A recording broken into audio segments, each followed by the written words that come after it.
ang mga makukulit pa rin na dumaraan dito sa may EDSA busway, ang DOTR SAIC.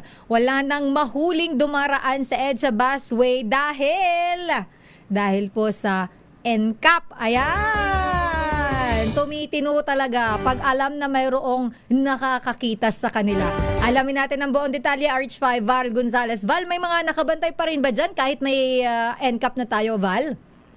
Meron na. Merong nakabantay pa rin na. At ang hinahanap ngayon ng mga operatiba ng DOTR SAIC o yung Special Action on Intelligence Committee for Transportation, ito yung DOTR SAIC Sister L, ang hinahanap ay yung mga violator ng EDSA busway, yung mga dumaraan ng EDSA busway. Okay.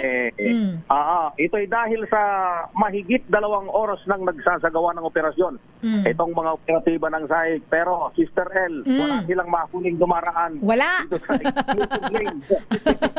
Wala na. Val, wait lang. Sa mga nakikinig sa atin kasi sa radyo, hindi nila nakikita tong picture na to. Hanap yun nasa gilid lang, nakasilip. Ayan. Oo. Kung dati-rate, doon sa ating mga nakikinig, doon sa ibang mga araw na operasyon ng DOTR SAIC, isang oras pa lamang na operasyon ay hindi na bababa sa 10 yung kanilang nahuhuli. Pero kakaiba ngayong araw na ito.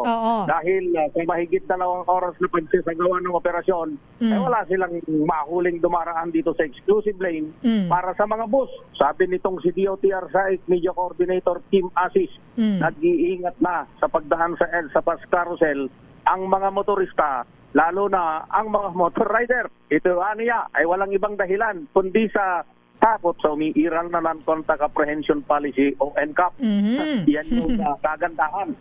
Kita na natin ngayon, Sister L, yung kagandahan nung pagbabalik muli doon sa panghuhuli sa pamamagitan ng non-contact apprehension ng NMDA. Samantala, eto pa, Sister L, yung obserbasyon ng DCRHUs, dahil pa rin sa NCAP, sa pangkagandahan, nawala na rin ang mga namumutaktak, nawala na yung mga namumutaktak na bilang ng mga habal-habal motor rider na naka-uniforme pa, Sister L, ng motor taxi companies at nangungontrata ng mga pasahero sa harap ng hilera ng mga bus station dito sa EDSA Cubao, Quezon City. So Val, yung binabanggit mo, so may mga ganun pala.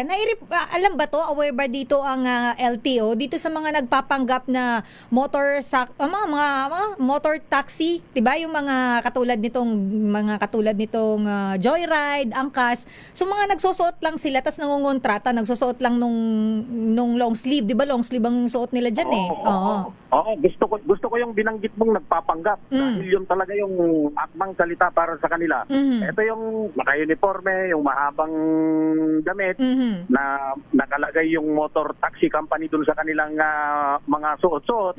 Pero sila ay mga habal-habal dahil kumukuha sila ng pasahero hindi na sa pamamagitan ng application, yung ride-hailing apps, kundi nangungontrata na lang. Nangungontrata. Napakarami niyan dyan sa kaban ng EDSA, maging dyan sa bahagi ng Bonifacio dito sa Quezon City. Pero dahil dito sa panghuhuli ng mga violator sa pamamagitan ng non-contact apprehension o NCAP, nawala na rin sila dyan sa kahabaan ng EDSA.